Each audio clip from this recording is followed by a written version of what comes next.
नमस्कार दोस्तों। हम सबने म्यांमार से रिलेटेड एक न्यूज़ अभी एक दिन पहले सुनी होगी कि 151 जो म्यांमार के सोल्जर्स थे, उन्होंने इंडिया में एंटर कर लिया मिज़ोरम के बॉर्डर के थ्रू और वहाँ पर जो है काफ़ी डिस्टर्बेंस हो गई, इनको डिटेन कर लिया गया, इनके आर्म्स सरेंडर कराए गए और फिर अब इनसे पूछताछ चल रही है।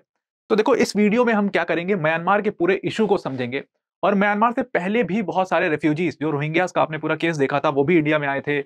बहुत सारे जब मिलिट्री कू हुआ वहाँ पर तब भी बहुत सारे रेफ्यूजीज़ जो हैं वो इंडिया में भाग करके आए और अब ये सोल्जर्स इंडिया में आना शुरू हो गए हैं। तो इसलिए हमें म्यांमार के इश्यू को समझना बहुत इंपॉर्टेंट है कि आखिर वहां से इतने रेफ्यूजीज इंडिया आते क्यों हैं और क्यों, क्या इंपैक्ट है जो म्यांमार में डिस्टर्बेंस चल रही है उसका इंडिया की इकोनॉमी पर क्या इंपैक्ट पड़ता है, इंडिया की गवर्नमेंट के लिए क्या चैलेंजेस आते हैं।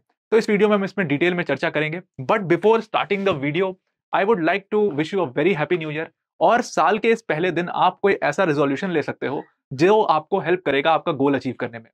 वही रिजोल्यूशन के साथ हम भी आपके सामने आए हैं और हम भी आपके गोल को अचीव कराने के लिए एक बहुत बड़ी अनाउंसमेंट करने वाले हैं that the ISF has launched it's achievers batch.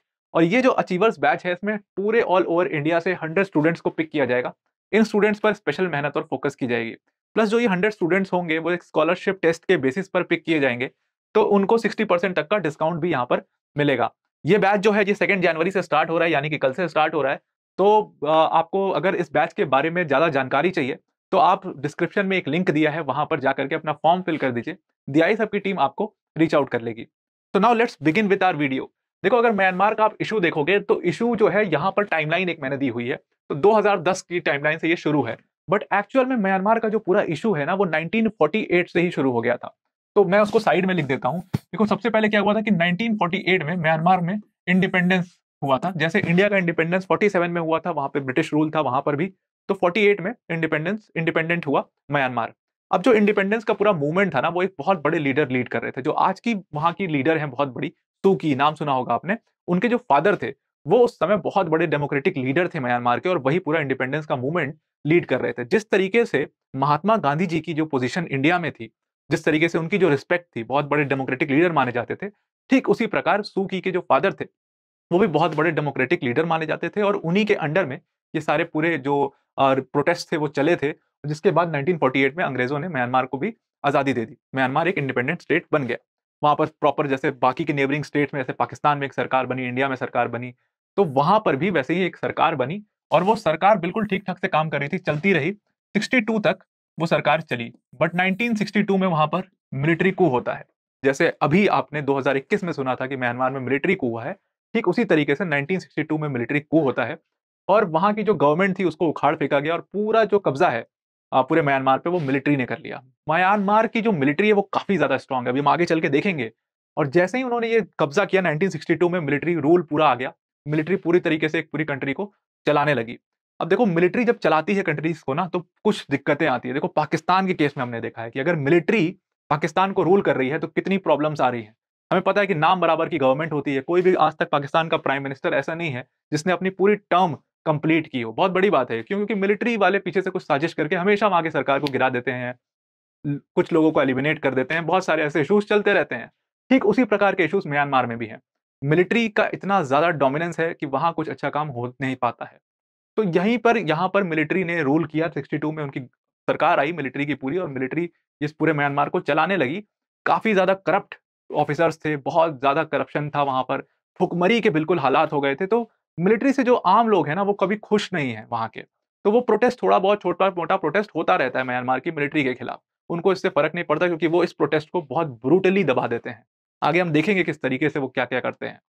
Then इन्होंने क्या किया कि फिर म्यांमार का एक कॉन्स्टिट्यूशन लिखा 1974 में। और एक बात याद रखना कि ये 1974 में जो कॉन्स्टिट्यूशन लिखा गया था, म्यांमार में कॉन्स्टिट्यूशन कई बार लिखे जा चुके हैं, तो इसको आप ध्यान से रखना। तो 1974 में जो कॉन्स्टिट्यूशन एक डिजाइन किया गया, फ्रेम किया गया और उसको लागू किया गया। लेकिन म्यांमार का जो कॉन्स्टिट्यूशन था उसको बाकायदे रिव्यू किया है, बहुत सारे एक्सपर्ट्स ने बोला है कि वो कॉन्स्टिट्यूशन बिल्कुल बेकार था, उसमें ह्यूमन राइट्स की कोई वैल्यू ही नहीं थी। पूरे म्यांमार में ह्यूमन राइट्स की कोई वैल्यू नहीं है। वहां पर मिलिट्री का जैसे जिसको मन करता है उठा के जेल में डाल देता है या उठा के हाउस अरेस्ट में डाल देता है। तो 74 में ये कॉन्स्टिट्यूशन लिखा गया, इसमें ह्यूमन राइट्स की कोई जगह नहीं थी, कोई फंडामेंटल राइट्स नहीं थे लोगों के पास, सिर्फ और सिर्फ ड्यूटीज थी। जैसे हमारे कॉन्स्टिट्यूशन में आप देखोगे कि फंडामेंटल ड्यूटीज हैं तो दूसरी तरफ उसको बैलेंस करने के लिए फंडामेंटल राइट्स भी दिए गए हैं हमें। बट यहाँ पर कोई बैलेंस नहीं था, सिर्फ ड्यूटीज थी, आपको ये करना है, ये करना है, ये करना है, ये नहीं करना है, ये नहीं करना है। बहुत सारे लेजिस्लेशन, बहुत सारे बैन्स। मतलब बैन का सिस्टम इतना है कि आप समझ लो म्यांमार में सिनेमा नहीं है। म्यांमार की प्रेस को बुरी तरीके से जो है वो दबाया जाता है। कोई प्रेस का इंडिपेंडेंस नहीं है। India is a far much country as compared to Myanmar. आप समझ लो अब इस बात को कि म्यांमार में क्या हाल होंगे। मतलब पाकिस्तान से भी बुरे हाल है म्यांमार में, आप इस बात को समझ लो। तो 74 में ये कॉन्स्टिट्यूशन लिखा गया। तो अब जब ये 62 में इनकी जो मिलिट्री पूरी सरकार आई थी ना, तो एक बहुत इंपॉर्टेंट डेवलपमेंट हुआ था यहाँ पर। बहुत बड़ी लीडर है सू की, ठीक है? जिनकी सरकार थी, जिनकी सरकार को गिरा करके 2021 में मिलिट्री कू किया गया। तो सू की को वहां से भागना पड़ा था उस टाइम पर, और ये इंडिया आई गई थी सू की। इन्होंने इंडिया में रेफ्यूज लिया और इंडिया में फिर अपनी सारी पढ़ाई-वढ़ाई करी, और फिर फाइनली ये वापस अपनी कंट्री जाती है 89 में। और 1989 में जब ये कंट्री में जाती हैं अपनी, तो ये एक बहुत बड़ा प्रोटेस्ट तेज करती हैं मिलिट्री के खिलाफ। और इस प्रोटेस्ट से मिलिट्री को काफ़ी नुकसान होने लगा। आम आदमी जो थे, वो सारे साथ आने लग गए, और प्रोटेस्ट बहुत लार्ज स्केल पर हो गया। पूरे म्यांमार के जितने भी स्टेट थे, सब में बहुत बड़े लेवल पर प्रोटेस्ट होने लगे मिलिट्री के लीडरशिप के खिलाफ। तो वहाँ पर मिलिट्री ने इस प्रोटेस्ट को इतना ब्रूटली दबाया, कई लाखों लोगों को वहाँ पर मारा, और सू की को उठा करके हाउस अरेस्ट में डाल दिया। सू की जो है लीडर, आप इनकी बात, ये इनकी स्टोरी बड़ी ट्रेजिक है। ये जो लीडर हैं सू की, देखो, ये हैं ऑंग सैंग सू की, बहुत बड़ी लीडर है, नोबेल पीस प्राइज विनर भी हैं। इनकी स्टोरी इतनी ट्रेजिक है। म्यांमार की डेमोक्रेटिक लीडर्स में अगर देखा जाए तो सबसे ज़्यादा गलत अगर किसी के साथ हुआ है, तो वो इनके साथ हुआ है। ऑलमोस्ट ये 20 इयर्स की जो है अभी तक हाउस अरेस्ट झेल चुकी हैं, अलग-अलग टर्म्स पे। कभी 7 साल, कभी 5 साल, कभी 6 साल, ऐसे करके इनको 20 साल तक हाउस अरेस्ट में रखा गया है। इनकी शादी जो है एक फॉरेन नेशनल से हुई थी, ब्रिटिश नेशनल से, जो कि लंदन में रहते थे। और इनकी स्टोरी ये है कि इनके हस्बैंड की कैंसर से डेथ हो गई थी। उनकी लास्ट सेरेमनी में भी ये नहीं जा पाई थी। इन्होंने अपने बच्चों को भी नहीं देख पाई थी ये, क्योंकि ये उस टाइम पर हाउस अरेस्ट में थी। इनको नोबेल पीस प्राइज़ दिया गया, और नोबेल पीस प्राइज़ को ये रिसीव करने भी नहीं जा पाईं, क्योंकि ये उस समय भी हाउस अरेस्ट में थी। तो 89 में ये इंडिया से गई थी म्यांमार, वहाँ पर एक बहुत बड़ा प्रोटेस्ट स्टेज किया, जिसको बुरी तरीके से दबा दिया वहाँ की मिलिट्री ने, और इनको उठा करके डाल दिया हाउस अरेस्ट में। तो 89 में जब इनको हाउस अरेस्ट में डाल दिया, तो उसके बाद से फिर से मिलिट्री जो है बड़े आराम से अपना रूल करने लग गई। लेकिन अब देखो, मिलिट्री रूल तो कर रही है, लोग दबे हुए हैं, कोई प्रोटेस्ट नहीं हो रहा है, लेकिन म्यांमार का डेवलपमेंट भी तो नहीं हो रहा था, क्योंकि उनका जो कॉन्स्टिट्यूशन था ना, और या उनकी फॉरेन पॉलिसी आप कह लो, वो बड़ी आइसोलेटेड फॉरेन पॉलिसी थी। मतलब किसी कंट्री के साथ कोई अच्छे रिलेशंस नहीं, कोई फॉरेन ट्रिप्स नहीं। मतलब अपनी जो नेबरिंग कंट्रीज़ हैं, उनसे भी इश्यूज़, हमेशा बॉर्डर इश्यूज़, कभी कुछ लगा रहता था। डेवलपमेंट के नाम पर ज़ीरो बिल्कुल, और भुखमरी जैसे हालात बिल्कुल म्यांमार में, गरीबी एकदम चरम सीमा पर अपने। तो वहाँ पे लोग जो थे वो बड़ा नाखुश थे मिलिट्री से। मिलिट्री को ये बात बिल्कुल समझ आ रही थी कि धीरे-धीरे लोगों में जो है वो ये पनपने लगा है कि मिलिट्री जो है म्यांमार की, वो बहुत ही खराब गवर्नमेंट चला रही है, और एक दिन ये देश जो है टूट जाएगा, उनको ऐसा समझ में आने लगा। क्योंकि ना म्यांमार में, आगे चल के मैं इसको बताऊँगा, कि बड़े अलग-अलग ग्रुप्स हैं, जो कि अपने स्टेट को ना म्यांमार से आज़ाद कराने की कोशिश करते हैं। देखो, अभी देखा होगा आपने पाकिस्तान में जैसे हालात चल रहे हैं, तो बलोचिस्तान को अलग करने की बात, और अलग-अलग जो स्टेट हैं वो अपने-अपने, सिंध का अलग एक मुद्दा चल रहा है। तो क्यों क्यों? क्योंकि वहाँ पर पाकिस्तान में गवर्नमेंट अच्छे से पूरी कंट्री को रन नहीं कर पा रही है, इसीलिए ये इश्यूज़ हो रहे हैं। और सबकी जो एथनिसिटी है, वो अलग-अलग है, और इसीलिए वो अपनी एथनिसिटी के हिसाब से अपना एक नेशन चाहते हैं। तो अगर सरकार वीक होगी, सरकार अच्छे से चला नहीं पाएगी देश को, तो देश के लोगों में ज़रूर गुस्सा पनपता है धीरे-धीरे करके। तो वही म्यांमार में हो रहा था, वहाँ की मिलिट्री को ये बात समझ में आ गई। तो उन्होंने ये 74 वाला जो कॉन्स्टिट्यूशन था, इसको रद्द कर दिया, और 2008 में इन्होंने एक और कॉन्स्टिट्यूशन लिख दिया। ये सब कॉन्स्टिट्यूशन के निर्माता मतलब बिल्कुल जो है एकदम हीरो लोग थे, लगातार एक के बाद एक कॉन्स्टिट्यूशन लिखने में ये माहिर हैं। तो 2008 में इन्होंने कॉन्स्टिट्यूशन लिखा, 2 बात को इन्होंने ध्यान में रखा। पहली चीज़ कि अभी मिलिट्री की पावर धीरे-धीरे कम होती जा रही है। क्यों? क्योंकि वहाँ के लोग जो हैं वो प्रोटेस्ट कर रहे हैं। आम आदमी जो है, अगर आम आदमी आपके सामने आके खड़ा हो जाएगा और आपसे लड़ने लगेगा, तो आप अपनी पावर का कोई इस्तेमाल नहीं कर पाओगे, क्योंकि पावर चलाओगे किस पे? जिस पे चलाओगे वही आपके खिलाफ है। तो इसलिए 2008 में इन्होंने कॉन्स्टिट्यूशन लिखा, तो अपनी पावर का बिल्कुल ध्यान में रखा, और उस कॉन्स्टिट्यूशन में एक आर्टिकल है, जो कि म्यांमार की मिलिट्री को 25% जो रिज़र्वेशन है वो देता है पार्लियामेंट के अंदर। अब सोचो कि मिलिट्री का पार्लियामेंट में रिज़र्वेशन है। अब इसी से आप अंदाज़ा लगा लो कि मिलिट्री की पावर म्यांमार में किस प्रकार है। दूसरी चीज़ इन्होंने ध्यान में रखी कि ऑंग सैन सू की बहुत बड़ी लीडर हैं। अभी तो हाउस अरेस्ट में है, लेकिन कभी तो छूटेंगी, क्योंकि इंटरनेशनल प्रेशर बहुत ज़्यादा म्यांमार पे पड़ रहा था। यूएन से कई बार, इंडिया ने भी यूएन में स्टैंड लिया था कि भाई सू की बहुत बड़ी लीडर हैं, डेमोक्रेटिक लीडर हैं, और उनको ऐसे हाउस अरेस्ट नहीं करना चाहिए आपको। तो इस वजह से ये परेशान थे। 2008 में इन्होंने सू की को भी ध्यान में रख करके यहाँ पर एक चीज़, एक आर्टिकल डाला था। वो आर्टिकल क्या था कि अगर कोई भी मतलब म्यांमार का सिटीजन किसी फॉरेन नेशनल से शादी करता है, तो वो जो सिटीजन है वो कोई कॉन्स्टिट्यूशनल पोस्ट होल्ड नहीं कर पाएगा कंट्री में, और इसीलिए सू की कभी प्रेसिडेंट नहीं बन पाई म्यांमार की। ये बात आप ध्यान में रखना। तो इसी आर्टिकल की वजह से 2008 में इन्होंने फिर से कॉन्स्टिट्यूशन लिखा। फाइनली जब प्रोटेस्ट बहुत ज़्यादा बढ़ने लगे एक बार फिर से, तो 2010 में इनको समझ आया कि यार एक इलेक्शन करवाना बहुत ज़रूरी है देश में, अदरवाइज़ लोगों का भरोसा उठ जाएगा हम पर से और फिर हम कुछ भी नहीं कर पाएँगे। तो 2010 में ये लोग इलेक्शन करवाते हैं, लेकिन ये बिल्कुल फ्री फेयर इलेक्शन नहीं होते हैं, बहुत बुरी तरीके से इलेक्शन करवाते हैं। मतलब सोचो आप कि पाकिस्तान में आपने देखा है ना, जैसे एकदम बिल्कुल पाकिस्तान से आप कंपैरिज़न कर सकते हो उसका हर मायने में। जैसे पाकिस्तान डेमोक्रेसी की धज्जियाँ उड़ाता है, ठीक उसी तरीके से म्यांमार में भी डेमोक्रेसी की धज्जियाँ उड़ाई जाती हैं। तो इन लोगों ने 2010 में इलेक्शन करवाया, किसी पर्सन को वोट ही नहीं डालने दिया। आप इस 2010 के म्यांमार के इलेक्शन के बारे में पढ़ना ज़रूर, बहुत फ़नी स्टोरी है। पूरे एरिया सीज़ कर दिए, किसी पर्सन को, किसी नॉर्मल आदमी को, बाहर आम आदमी को वोट ही डालने नहीं जाने दिया। खुद ही सारी मिलिट्री ने वोट डाल दी और अपनी ही मिलिट्री बैक्ड पार्टी थी जो वहाँ की यूएसडीपी, उसी को जिता दिया। लेकिन एक बड़ी खास चीज़ हुई इस इलेक्शन में, जो वहाँ की सबसे बड़ी पार्टी थी एनएलडी, जो कि ऑन्ग सैन सू की पार्टी थी, उसने इस इलेक्शन को बॉयकॉट कर दिया, उन्होंने चुनाव ही नहीं लड़े। कहे कि ये फ्री एंड फेयर इलेक्शन हो नहीं रहे हैं, हमको चुनाव लड़ भी लेंगे हम, तो हम कभी नहीं जीत पाएँगे, आम आदमी को तो वोट ही नहीं देने दिया आप लोगों ने। और ये चीज़, ये जो पूरा इनका 2010 का सिनेरियो था, ये पूरी दुनिया के सामने आ गया। काफ़ी इस पे काफ़ी ज़्यादा क्रिटिसाइज़ हुआ म्यांमार इसके लिए, क्योंकि इन्होंने इलेक्शन इस तरीके से करवाए। मतलब आम आदमी अपने घर से ही नहीं निकल पाया और इलेक्शन हो गया, उसका रिज़ल्ट आ गया और एक पर्सन प्रेसिडेंट बन गया। पहला सिविलियन प्रेसिडेंट 2011 में बना था म्यांमार में, और इसी इलेक्शन के बाद प्रेसिडेंट बनाया गया था 2011 में। वो पहला सिविलियन प्रेसिडेंट था, इसके पहले के सब मिलिट्री बेस्ड प्रेसिडेंट्स थे। तो 2011 में वो प्रेसिडेंट बनता है, लेकिन वो सिर्फ एक कहने के लिए प्रेसिडेंट थे। उनके पीछे से मिलिट्री पूरा रूल कर रही थी पूरी कंट्री को अभी भी। लेकिन तो इसीलिए प्रोटेस्ट, जो ये लोग सोचे थे कि इलेक्शन के बाद प्रोटेस्ट खत्म हो जाएँगे, वो प्रोटेस्ट खत्म नहीं हुए, चलते रहे और बढ़ने लग गए बल्कि। फिर ऑन्ग सैन सू की को, इनको क्योंकि इंटरनेशनल प्रेशर इतना था, इनको रिलीज़ करना पड़ा हाउस अरेस्ट से। और जैसे ही ऑन्ग सैन सू की रिलीज़ होती हैं, वो प्रोटेस्ट एकदम फ्यूल अप हो जाते हैं। बहुत लार्ज स्केल पे चलने लगते हैं फिर से म्यांमार में, क्योंकि यार मैंने बताया ना कि उनकी स्टोरी इतनी ट्रेजिक थी, उनके हस्बैंड की डेथ हुई, वो नहीं जा पाईं। उनके साथ गलत हुआ, उनको 20 साल तक हाउस अरेस्ट में रखा गया, नोबेल प्राइज़ नहीं रिसीव कर पाईं। तो इसलिए वहाँ की जो आम जनता है, वो बहुत ज़्यादा कनेक्ट करती थी सू की से। तो फिर इनकी जो प्रोटेस्ट के बाद क्या हुआ कि 2015 में ये बिल्कुल मजबूर हो गए म्यांमार की मिलिट्री कि हमें इलेक्शन अब करवाना पड़ेगा, फ्री एंड फेयर इलेक्शन करवाना पड़ेगा, क्योंकि इंटरनेशनल पॉलिटिक्स इतना ज़्यादा प्रेशर दे रही थी म्यांमार को कि 2015 में इन्होंने फ्री फेयर इलेक्शन करवाया। पहला ढंग का मल्टी पार्टी इलेक्शन हुआ म्यांमार में 2015 में। और जैसे ही इलेक्शन होता है, एनएलडी पार्टी जो है, जो कि सू की पार्टी है, वो एकदम स्वीपिंग मेजॉरिटी के साथ तो नहीं जीत पाती है, लेकिन मतलब काफ़ी सारी सीट्स इनको मिल जाती हैं। लेकिन ये मिला-जुला के सरकार बनाती हैं।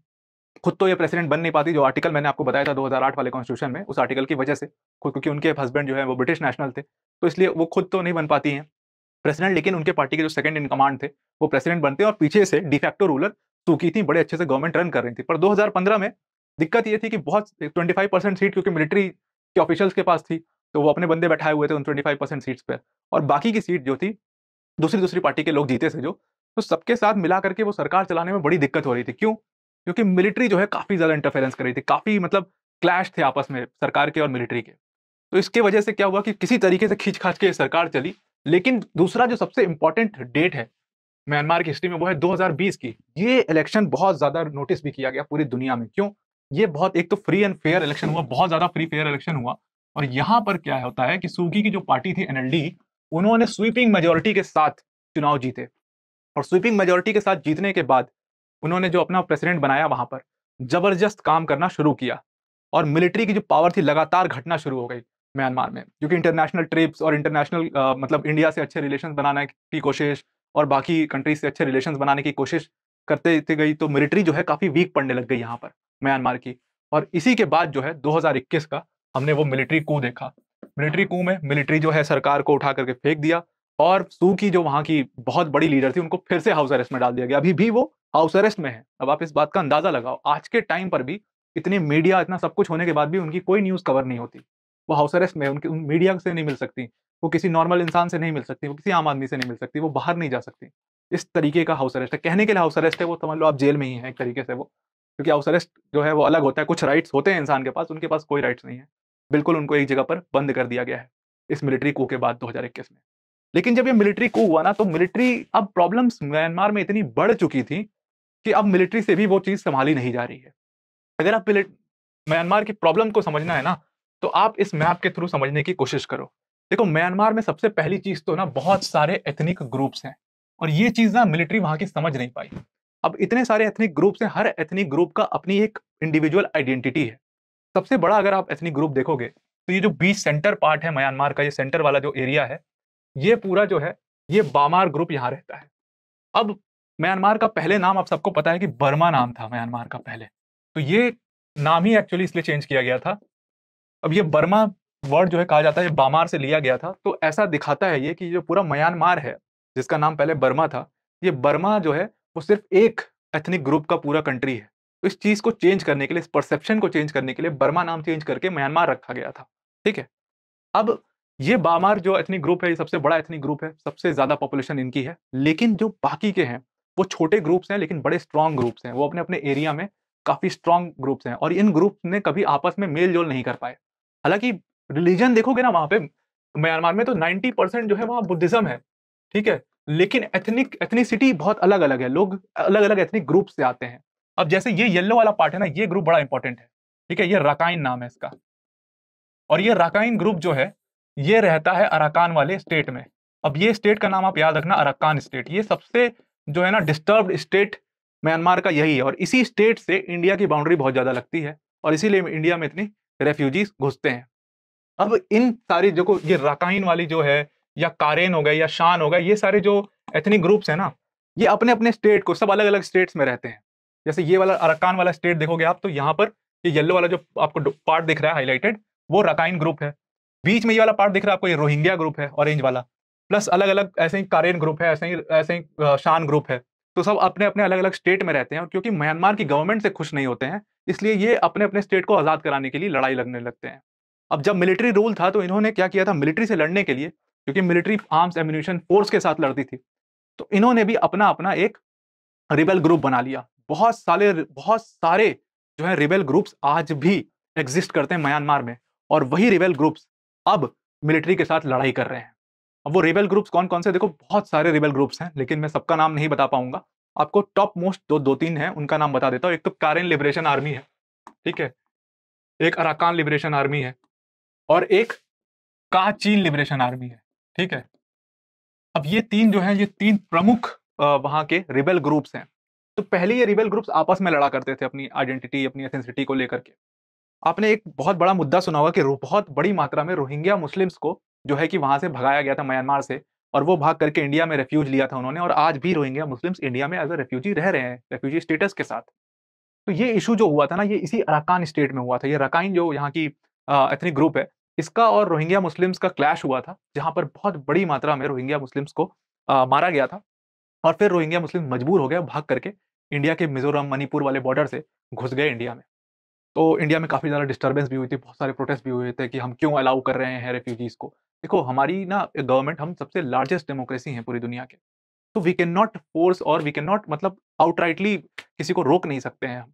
अगर कोई अपनी जान बचाने के लिए कंट्री में भाग कर के आ रहा है, जैसे मैंने अपने कनाडा वाले वीडियो में भी आपको बताया था, जहाँ पर मैं कनाडा की पॉलिसी डिसाइड कर रहा था, उसको डिस्कस कर रहा था आपके साथ। तो वहाँ पे मैंने आपको बताया था कि कंट्री जो है, अगर वो कोई पर्सन ये बताता है कि हमारी मतलब ग्रुप को या हमारे रिलीजन को हमारे देश में जो है काफ़ी दिक्कत है और वहाँ पे हमें रहने नहीं दिया जाएगा, हमें मार दिया जाएगा जान से, तो कंट्री जो है वो बाध्य हो जाती है, उनको एज़ अ रेफ्यूजी रखने के लिए, रेफ्यूजी स्टेटस उनको मिलता है।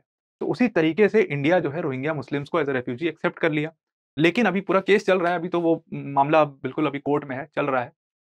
तो वैसे ही रोहिंग्या का वहाँ पे क्लैश हुआ था, वो भाग करके इंडिया में घुस गए थे और हमेशा म्यांमार से जो भी ये ग्रुप्स हैं, आर्मी से लड़ाई होती है इनकी, हमेशा प्रॉब्लम्स क्रिएटेड रहती है वहाँ पर। तो ये ग्रुप्स जो हैं, इतनी ग्रुप्स के लोग भाग करके अपनी जान बचाने के लिए हमेशा इंडिया में घुसपैठ करते हैं, हमेशा इंडिया में रेफ्यूज लेते हैं। अब जो ये रिबेल ग्रुप्स हैं, केएलए, एएलए, ये अराकान लिबरेशन आर्मी, कारेन लिबरेशन आर्मी, ये सारे ग्रुप्स पहले तो आपस में लड़ते थे, लेकिन लगातार ये इनकी लड़ाई आर्मी से भी चलती थी, क्योंकि ये अपने स्टेट को आज़ाद कराना चाहते थे। वहाँ की नेशनल आर्मी से ये लड़ते रहते थे। अब इन्होंने क्या किया है कि ये सब ने मिला करके एक यूनाइटेड फ्रंट बना लिया है। ये सारे लिबरेशन ग्रुप्स एक हो गए हैं, अब ये आपस में नहीं लड़ रहे हैं और ये आर्मी से लड़ना शुरू कर चुके हैं। अब इनकी लड़ाई जो होती है वो आर्मी से होती है और आर्मी यहाँ पर बहुत कमज़ोर पड़ जा रही है और इसके पीछे बहुत बड़ा जो आप देखोगे ना हाथ, वो फॉरेन कंट्री का है। सीधी-सीधी कहें तो चाइना का है। पहले तो चाइना ने आर्मी को सपोर्ट किया और आर्मी को पैसे दे करके खरीद के करप्ट ऑफिसर्स को वहाँ पर मिलिट्री कू कराया 2021 में। लेकिन प्रोटेस्ट इतना बढ़ गया म्यांमार में कि चीज़ें चाइना के हाथों से बाहर निकल गईं और उनको समझ आ गया कि आर्मी अब हो गई है वीक। तो अब इनको सारे जो ये रिबेलियन ग्रुप्स हैं, इनको एक करके एक पूरा यूनाइटेड फ्रंट खड़ा करवाया, उनको पूरा एम्यूनिशंस दे रहा है, पैसा दे रहा है, तभी तो ये इतने स्ट्रॉन्ग हो रहे हैं। तो अब ये रिबेल ग्रुप्स जो हैं ये आर्मी से लड़ रहे हैं और ज़्यादातर जो ये पूरी जो इश्यू है, वो इसी अराकान वाले जो रीजन है, इसी में चल रही है। यहाँ पर की जो एथनिक ग्रुप है रकाइन, ये काफ़ी स्ट्रॉन्ग एथनिक ग्रुप है और इनकी जो अराकान लिबरेशन आर्मी है, वो सबसे खतरनाक मतलब रिबेलियन ग्रुप वही है। तो इन्होंने ही बहुत सारे आर्मी सोल्जर्स के जो आउटपोस्ट थे बॉर्डर्स पे, उसको तोड़ दिया। बहुत सारे सोल्जर्स को मतलब मार-मार के भगाया वहाँ से। तो वही जो 151 सोल्जर्स हैं, वो इंडिया में रेफ्यूजी की तरह घुसे, अपने सारे आर्म्स एम्यूनिशंस लेकर के आर्म्स एम्यूनिशंस को सरेंडर किया और फिर अपने आप को डिटेन कर लिया गया इन सोल्जर्स को। फिर अपने आप से इन्होंने सारी सफाई दी कि मतलब इसलिए हम अपनी जान बचाने के लिए इंडिया में घुसे क्योंकि ये जो अराकान लिबरेशन आर्मी है, ये हमें जान से मार देती।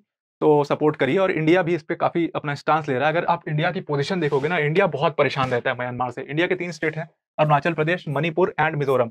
इन तीनों स्टेट की बाउंड्री लगती है इसके साथ, म्यांमार के साथ।